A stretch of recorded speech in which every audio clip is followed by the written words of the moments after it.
Okay, thank you everyone for coming today. We have Professor Tang to talk to us about speech intelligibility, so take it away. All right, thank you. So I'm Yan Tang.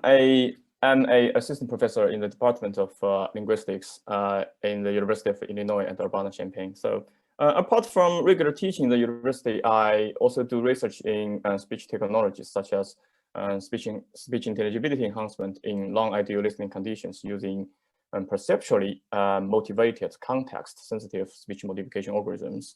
So essentially, we observe and learn how human listeners and speakers naturally do when they are exposed to noisy situations, and we try to simulate and implement those strategies with computer, and then apply the algorithms back to speech signals, pushing it to a limit that even normal human speakers cannot achieve that kind of level of modification to the speech. So speech after modification will become much more intelligible in noise than speech produced by normal human. So in today's presentation, I'm going to talk a little bit about those things, about how exactly we can make speech more intelligible by using computer to process speech signals we as human produce, and how the modified speech sounds to human listeners in very noise-challenging environments. So before we start, let's quickly have a look at what we are going to cover in this talk. First, we will look at what issues we encounter when we communicate with each other in everyday life, and what problems the current speech output technologies have. We will see what traditional speech enhancement does and where it may go wrong. And then we introduce intelligibility enhancement, which is in contrast of traditional speech enhancement, and is inspired by the strategies used by human listeners. And then we focus on how we can change the speech signal in order to make it more intelligible. To do so, we impose a we impose a constraint on our algorithms.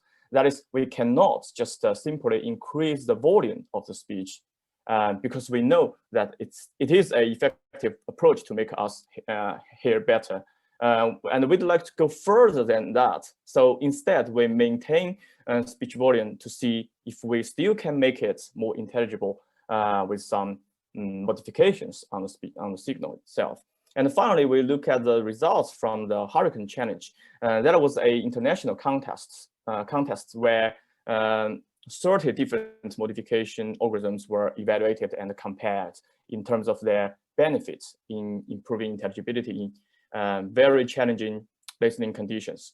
So for those results with best algorithms used on natural speech or synthetic speech synthesized by computer, and how much more information we can perceive than normal speech in the same conditions. So speech as one of the main media or method used in our everyday communication, it is effective and robust. So speech output, whether spoken live or recorded or generated synthetically from text, is used in a growing range of applications, including public announcement systems, vehicle navigation devices, and mobile phones. And it is likely to become more widespread in domestic situations for interaction with consumer devices and speech-based warning systems.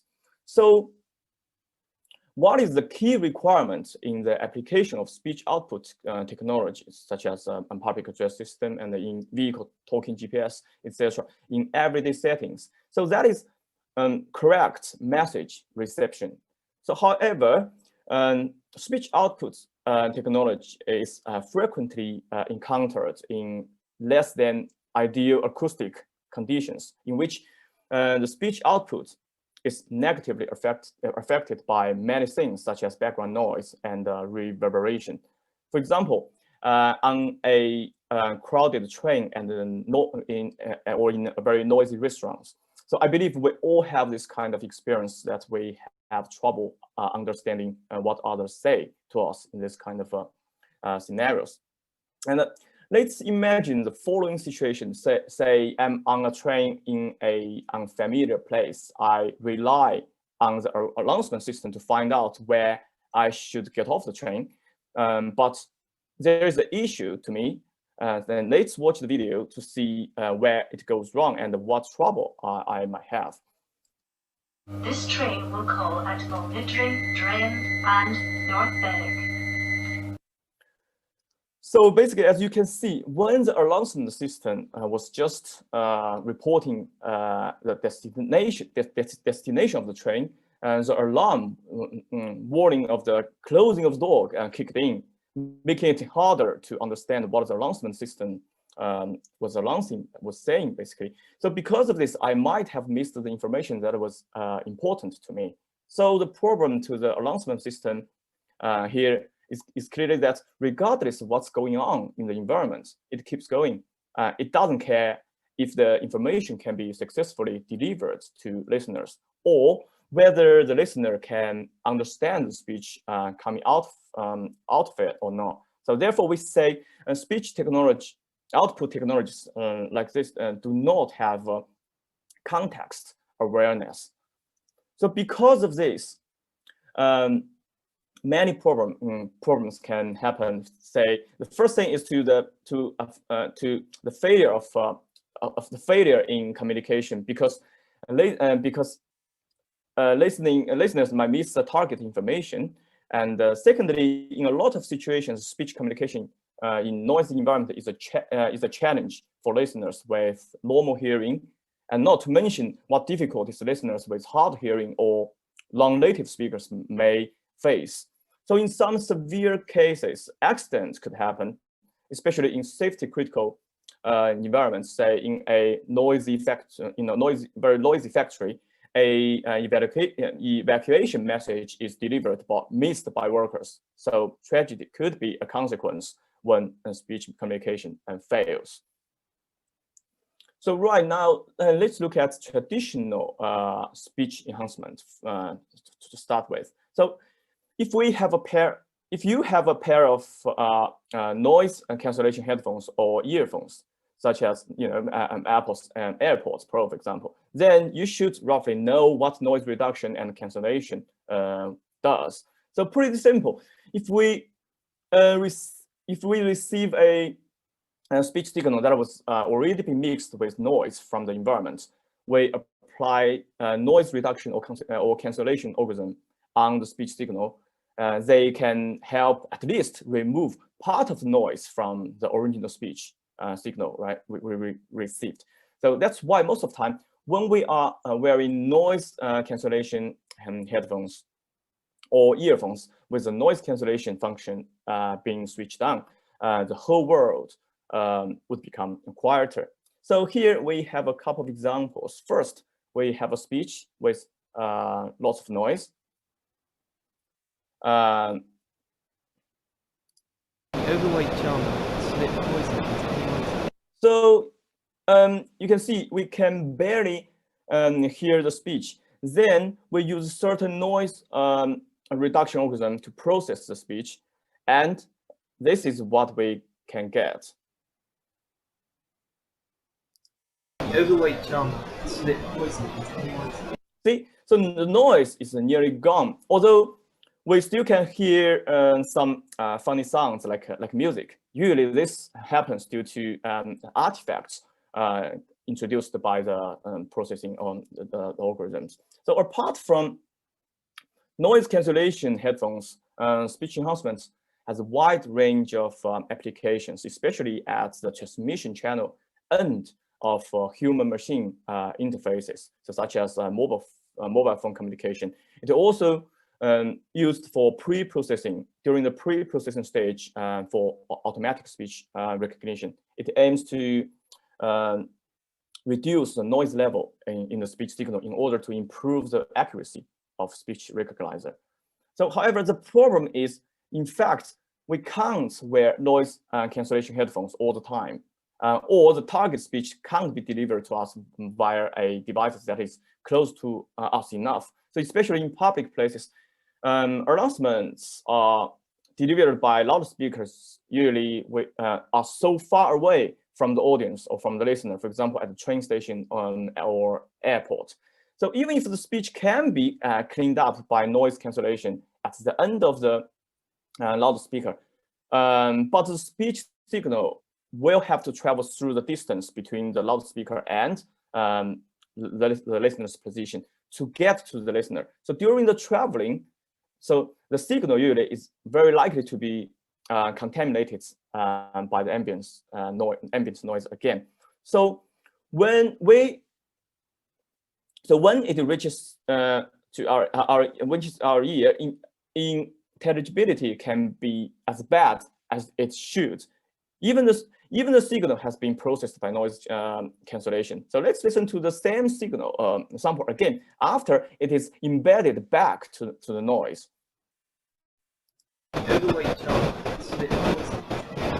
So therefore, as you can see, we need to somehow do something to make speech the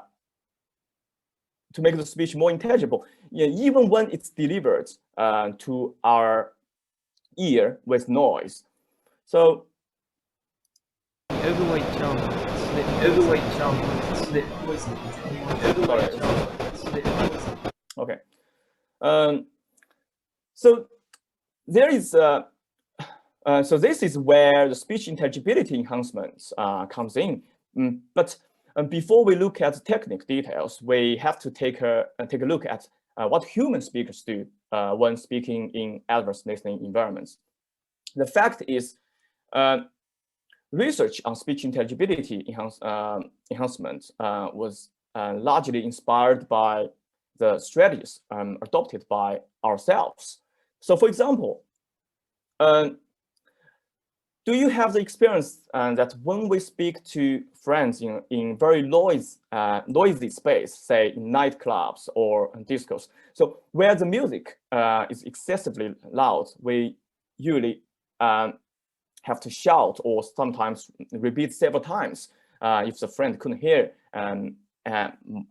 my words, for example, in this kind of places. See, these are the simple things we do spontaneously and intentionally in this kind of situations in order to make sure that what we say can be heard by the target audience. So in fact, what we do when speaking in noise is more than that. So back to the beginning of 20th century, a French scientist had observed those phenomena that human listeners adapt the way of the speaking in noise. So human speakers tend to maximize their vocal efforts when speaking in order to enhance the audibility of their voice. So those changes reflected in our voice have been observed in both the frequency and the time domain of the speech signal. So because our voice is a broadband signal, it is so you can think of it as a daylight, which consists of many different colors, so such as red, green, and in different frequencies. So you basically can trace a speech signal with the same idea. If you are not entirely clear what I mean by frequency. So in the frequency domain, when speaking noise, we may speak louder to increase the overall intensity with higher pitch. With this is measured as which is measured as a fundamental frequency of the voice. So besides, the first formant of vowel sounds is also usually increased. So, and one of the consequences is that the entire vowel space is expanded. So as a listener, we can, in this case, as a listener, we can better distinguish different vowel sounds. And also energy across frequency is shifted from low frequencies to high frequencies. And we usually perceive sound with small spectral tilt being brighter and louder. So you see, all of these changes are actually in favor of better intelligibility. In the meantime, so in the time domain, as I mentioned earlier, we can repeat keywords that carry the target information in order to increase the possibility for the listeners to understand. So it also increases the duration of vowel sounds, and we might speak more slowly. This is to increase the exposure to the speech signal for our listeners. This is similar idea when we speak to toddlers or babies, for kids, for example, where we tend to slow down our speaking, and just so they may have more time to process the information. And of course, it is also common for us to use wait and talk strategies. For example, when I just started talking to a friend, another friend started talking at the same time. Usually, I would just stop, let this person finish first, then I will continue. So you see, this way, our speech will not collide with each other, and I only deliver when I estimate my speech has better chance to be heard by my target listener. So we have seen what human speakers can do in order to maximize the chance of their speech to be successfully heard by listeners. Since we can't proactively control noise, minimizing the negative impact of it. Instead, we do something to our speech, just like the last example I made in previous slides. So when another person starts talking at the same time, I can't just simply to ask the person to shut up. Imagine in a busy restaurant, am I going to ask everyone to be quiet while I'm about to say something, right? So with that idea in mind, in contrast to speech enhancement, intelligibility enhancement algorithms deal with clean speech before it has been contaminated by noise. Just like we get everything prepared for the signal, so it is expected to be able to handle any foreseeable possibilities. So there are many approaches that have been proposed for this purpose. For example, we can increase intelligibility by maximizing the average speech-to-noise ratio across all the frequency bands. And the speech-to-noise ratio is a measure used to quantify how much noise exists in a given speech signal. So therefore, by this definition, we know the higher speech-to-noise ratio is, the more intelligible the speech. So we can also try to maximize the perceived loudness of the target speech. And to do so, we usually increase the volume only for frequencies between 1,000 to 4,000 hertz, because our auditory system is most sensitive to sounds falling in this frequency range. So in the same, in other studies, researchers have noticed that the transitional regions between vowels and consonants, as well as formants, are very important to speech and perception in noise. Therefore, if we further enhancing these regions with additional energy, intelligibility could also be increased. So, however, for these methods to work, we have to make some reasonable assumption.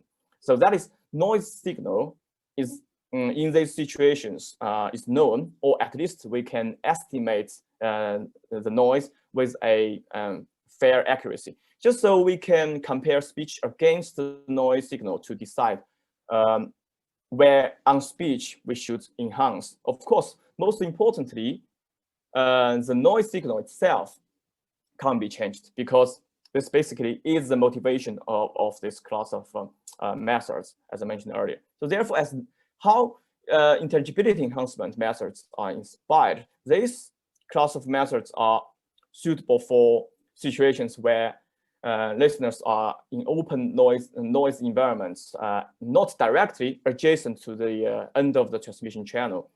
And the typical example is we listen to speech signal coming from loudspeaker far away, as we can see from the three scenarios below here, instead of listen to them over headphones or mobile phone. So at this point, you might ask a simple but very important question. Why can we not just simply increase the volume for speech against the ambience or background noise? just like when it's too noisy, we can just speak louder or even shout. So if we do so, as long as the level of background noise doesn't change much, we are bound to understand the speech better, right? Because we effectively increase the speech to noise ratio. So the fact is that there have been much evidence suggesting that simple increasing volume in situations like this has many harmful consequences. For example, if we are exposed to loud sound for too long, we will physically feel uncomfortable. Our body may have reactions such as feel like anxious and dizzy, or sometimes we may feel very tired. So even worse, if the sound level is too high and our hearing may be damaged. Some of the damage on our hearing can be permanent. So same goes to hardware that is responsible to reproduce and deliver sounds. Since we know every piece of equipment has a capacity of workload. If the demand goes over the capacity of the equipment may break down and the damage can be irreversible. So meaning we will need to get a new piece of whatever we want for next time. So the question really comes down to if we can somehow modify the speech signal and make it more intelligible. But in the meantime, we keep its volume down as same as when before the signal is being processed by any algorithm. So since we have a set of condition for whatever we are going to do as such, the energy we can use to boost or enhance certain regions is limited. Say we are given a signal with amount of energy, say 50, regardless of what the unit is. So after altering the signal, we will have to make sure the modified speech signal still has an energy of 50, not 60. So this is important because this regulates what we can. This regulates that we can only use energy from somewhere in the signal to boost the energy elsewhere in the same signal. So we call this process speech energy reallocation. So in practice, precisely knowing how much energy is available at where to be allotted to elsewhere is very difficult and inconvenient to operate. But we can achieve energy reallocation overall at a global speech level.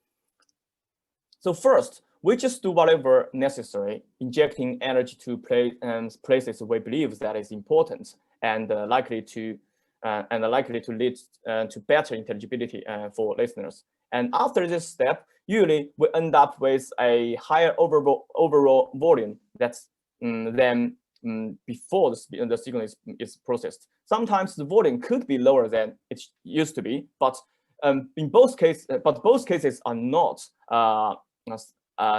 satisfactory because we have promised to make the volume constant before and after changing the signal, right?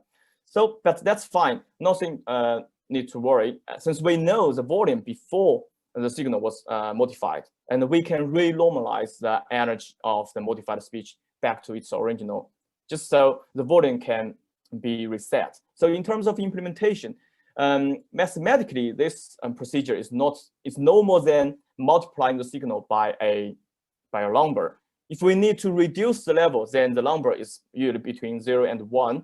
Otherwise, we multiply it by a number greater than 1.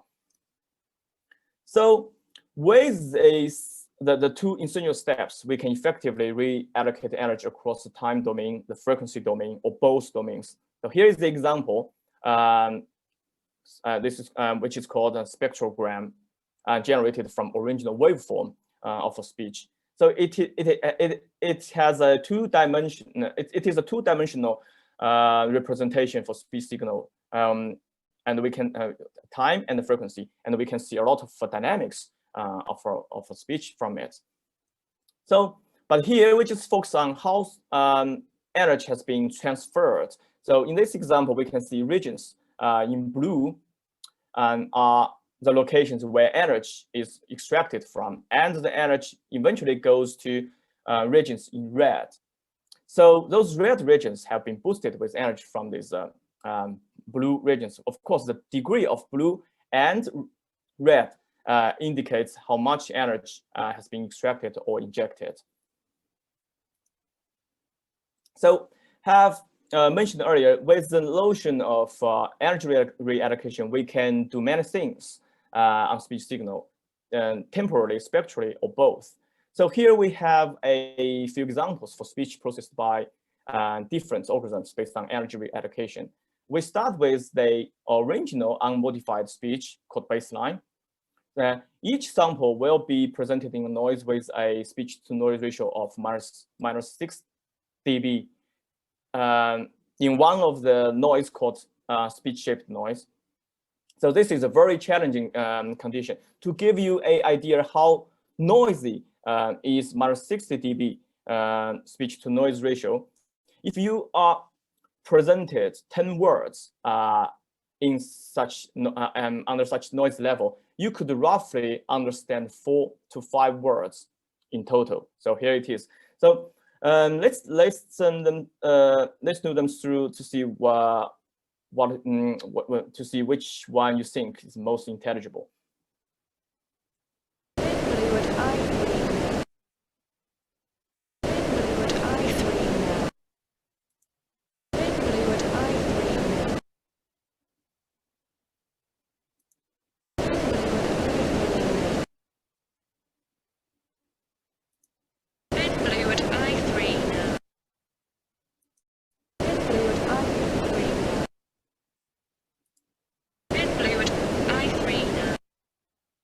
So did you manage to catch what the female voice was saying?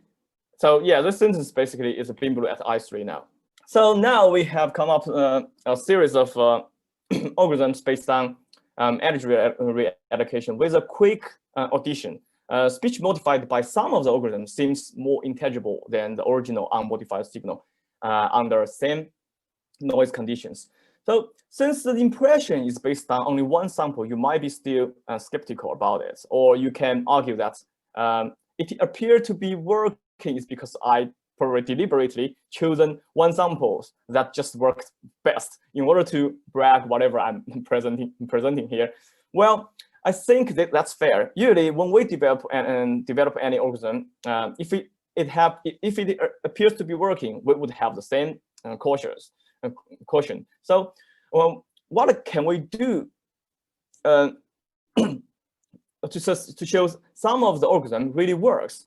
Well, it's pretty straightforward. We can just get many participants come to listen to many samples in several different conditions. So if the performance of a population shows, okay, indeed, they can understand the speech better after and the speech is modified by a certain algorithm than original speech under same conditions, then we can conclude the algorithm or the modification are indeed beneficial. So back to 2012 and 2013, and the recent one is actually in this year, we organized international contests called Hurricane Challenges, and calling for algorithms particularly designed for speech intelligibility enhancement from the community. And we evaluate all these participants' entries algorithms using same evaluation protocols, speech materials, and the participants. So this way we can make a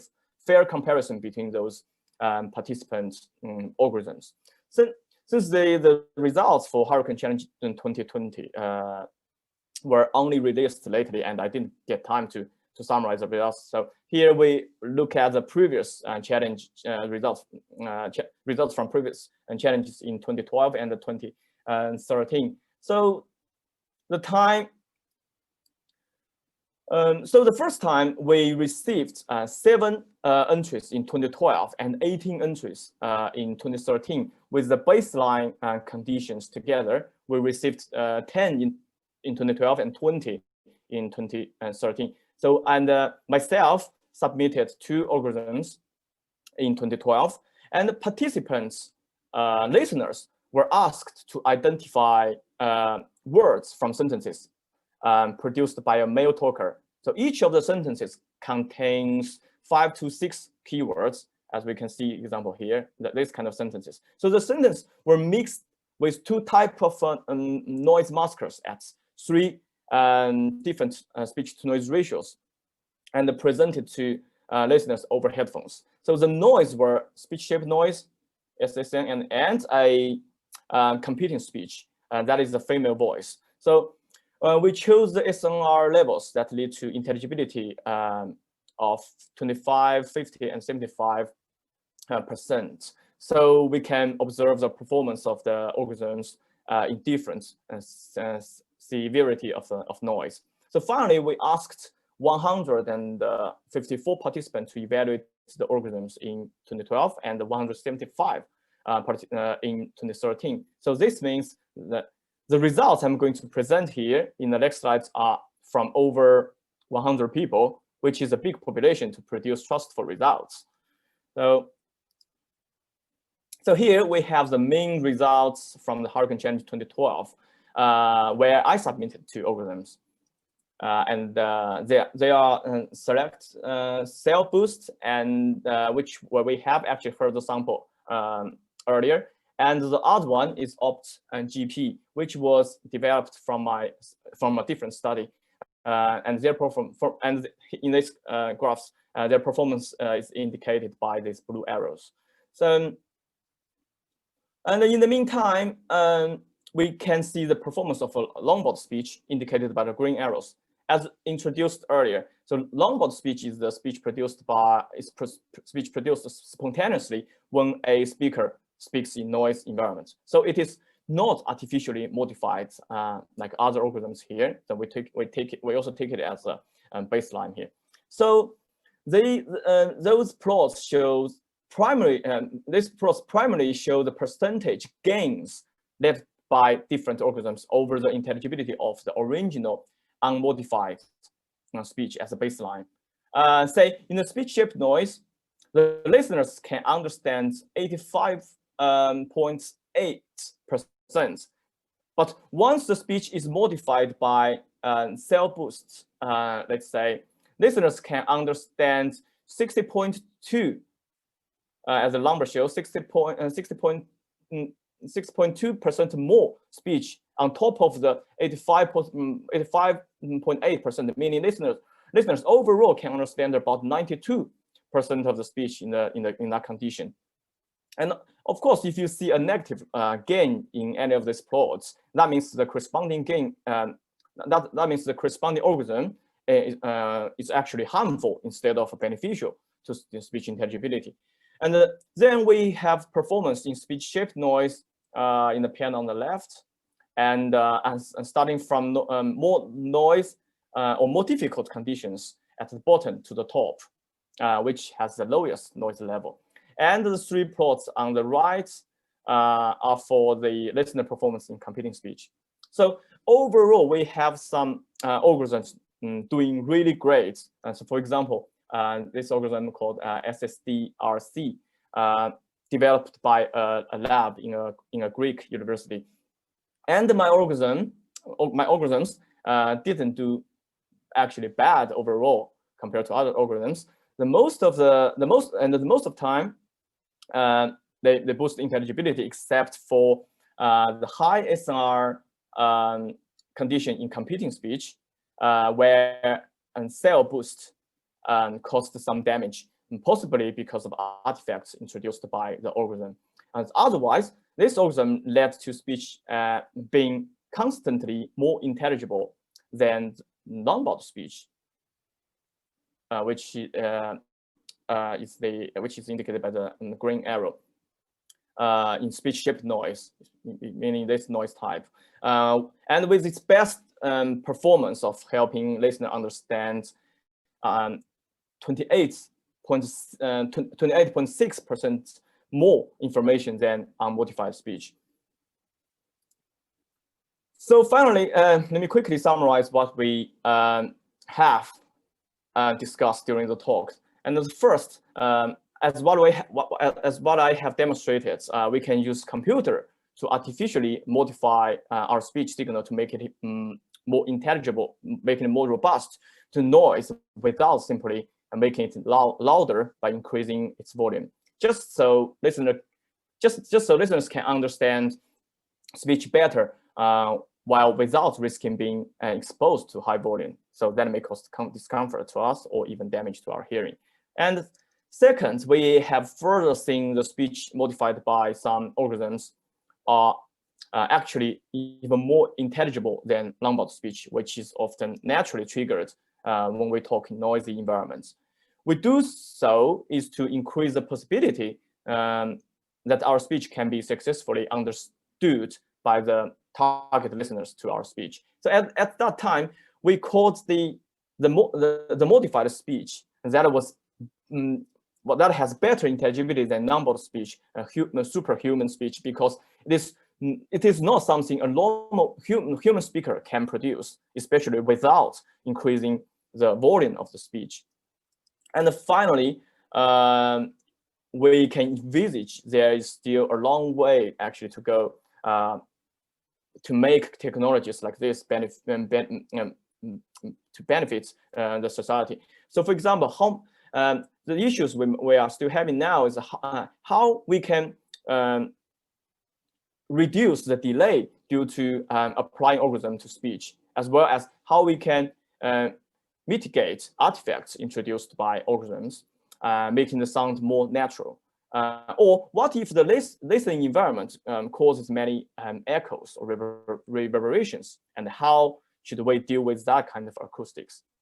So in recent years, for example, Apple has built a team in their R&D lab in Cambridge, in the United Kingdom, particularly looking at these issues. And my understanding is that they were trying to integrate some of the techniques in their Siri, making the voice of make Siri more robust to noise.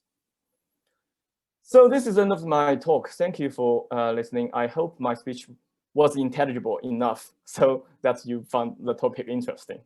Right. Thank you. Great, thank you. We have some questions here. One question, I guess, would be, are there some languages that are harder or easier to enhance in relation to intelligibility?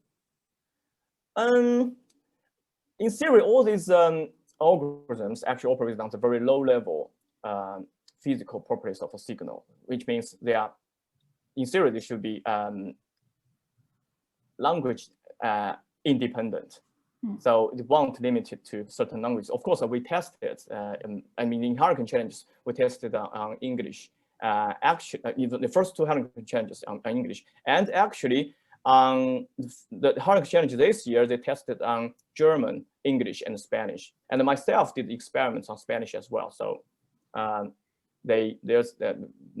can't say the algorithms are actually only works for certain language, but not others. Okay. Great. Another question here, kind of going off of what you said at the end. What do you see the future of speech intelligibility looking like, or enhancement of that looking like 10 years from now or in the future? I think this is still a developing area, and people have developed a lot of efforts and financially and efforts to this field. I think. As I mentioned earlier, I think the main issue now is how to make it to realize it in live processing and make it more natural to human listeners. Because if you listen to this modified speech for longer, you might feel like quite actually boring because it's not natural. Like I said, that just especially a lot of in this modified speech. One common strategy is to move the energy from low frequencies to high frequencies, because our auditory system, having said that, like I mentioned earlier, is more sensible, it's more sensitive to high frequencies. So this is one of the things this algorithm does. So if you listen to high frequencies for too long, then it can be really annoying.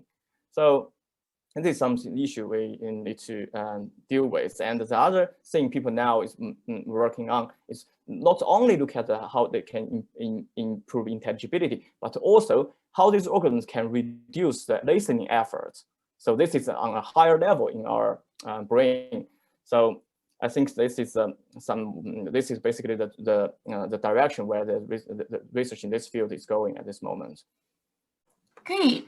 I think one good question to kind of just close off everything on would be, for a student who found this really interesting and wants to do this in the future, what advice would you give them? Or what skills would you tell them to focus on so they can do what you're doing today? I think the first thing, first skill you need, of course, is program for sure. And on top of that, the digital signal processing is basically the foundation of all of these techniques. And of course, if you have some knowledge in like human perception and production, speech production and perception, that will be really a plus on top of that. So that will give you, that would open probably more doors for you in terms of research in this field. So that's my view on that. Great. Thank you so much, Professor Tang, for talking to us today about speech intelligibility. Thank you. Thank you. Yeah.